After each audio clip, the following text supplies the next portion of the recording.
보신 것처럼 대전, 세종, 충남을 비롯해서 전국적으로 사회적 거리두기 2단계 시행이 오는 20일까지로 2주 더 연장됐습니다.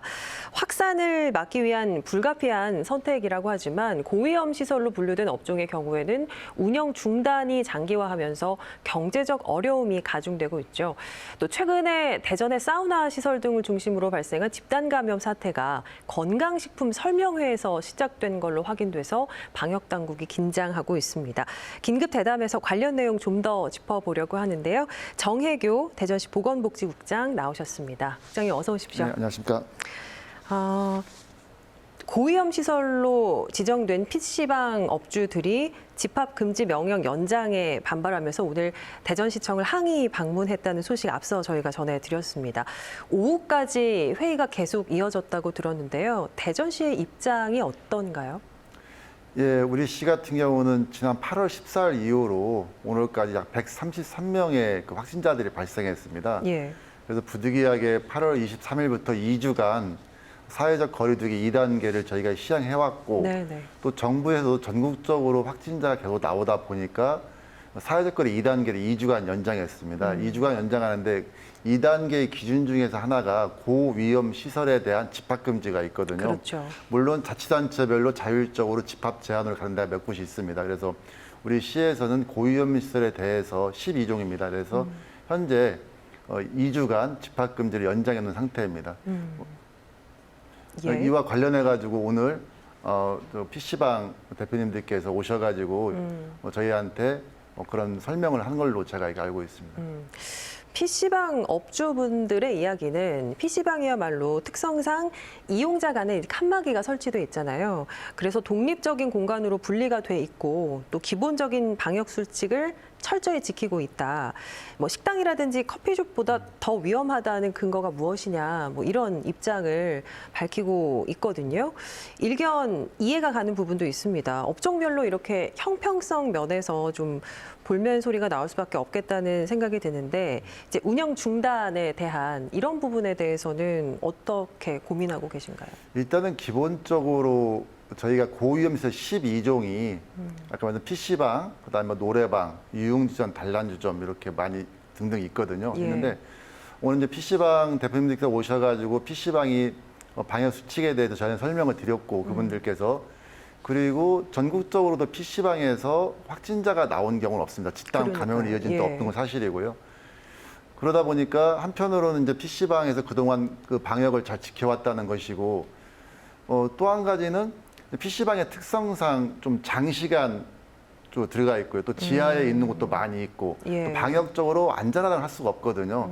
그래서 정부에서 PC방을 고위험 시설로 지정돼서 운영한 걸로 저희가 알고 있고 오늘 저희가 얘기를 들었고 또 PC방뿐만 아니라 다른 업종들도 있는데 문제는 그런 것 같아요. 방역에 대한 문제도 있고 방역은 철저히 하면서 기본적으로 소상공인들의 생계적인 문제도 굉장히 중요하다. 그렇죠.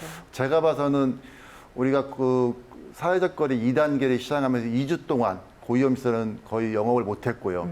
또 이것이 2주 동안 더 길어진다면은 어려워지죠. 그에 대한 고통들은 예. 굉장히 이루 헤아릴 수 없다. 어떻게 보면은 지금 산소호흡기라도 쓰고 싶은 심정이 같아요. 그래서 이런 것들을 저희가 고려해서 이번 주 중으로 좀 더 그 개선 방안을 마련할 계획입니다. 시 입장에서는 어쨌든 그 의견을 충분히 수렴해서 이번 주 안으로는 결론을 내겠다라는 말씀이신가요? 예, 그렇습니다. 가능한 한 조속하게 결론내도록 하겠습니다. 예, 예. 자, 그렇다면 이제 행정 명령으로 영업이 중단된 고위험 시설 지원책이 있어야 될 것 같거든요. 어떤 지원책 마련하고 계신가요? 근데 기본적으로 저희가 이 코로나19 사태를 어떻게 보면은 지금까지 경험하지 못했던 시대를 살고 있습니다. 2020년도가. 그래서 많은 사람들이 어려움을 겪고 있고 계시고 그래서 우리 시에서는 1차적으로 시에서 재난지원금을 일정 소득 기준 이하의 시민들에게 지급을 한 적이 있었고 또 예. 업종별로 뭐 택시 업종, 노래방 업종, 또 학원에서 그 영업을 정지한 학원들에 대해서 일부 현금으로 저희가 지원한 적도 있습니다. 예. 그리고 정부에서 1차 재난지원금이 가구별로 지급을 했었고요. 또 현재 정부에서 2차 재난지원금을 준비 중에 있습니다.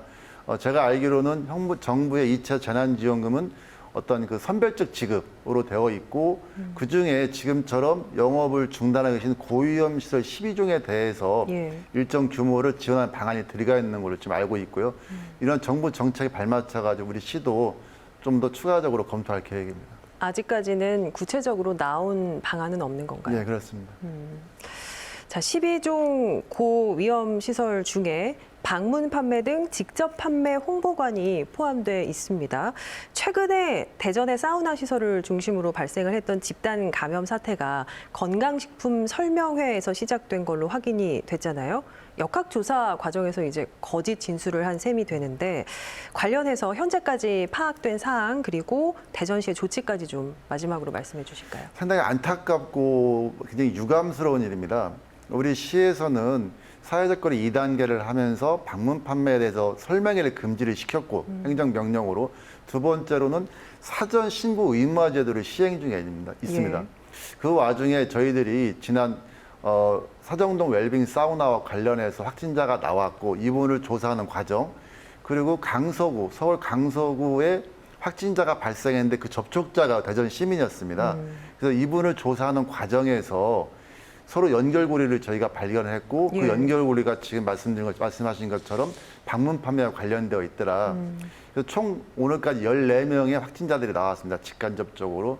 그래서 우리 시는 우선적으로 행정명령을 위반한 거 그것이 등록되지 않은 방문 판매와 관련되었기 때문에 경찰에다가 조속한 시일에 수사 의뢰를 하고 네.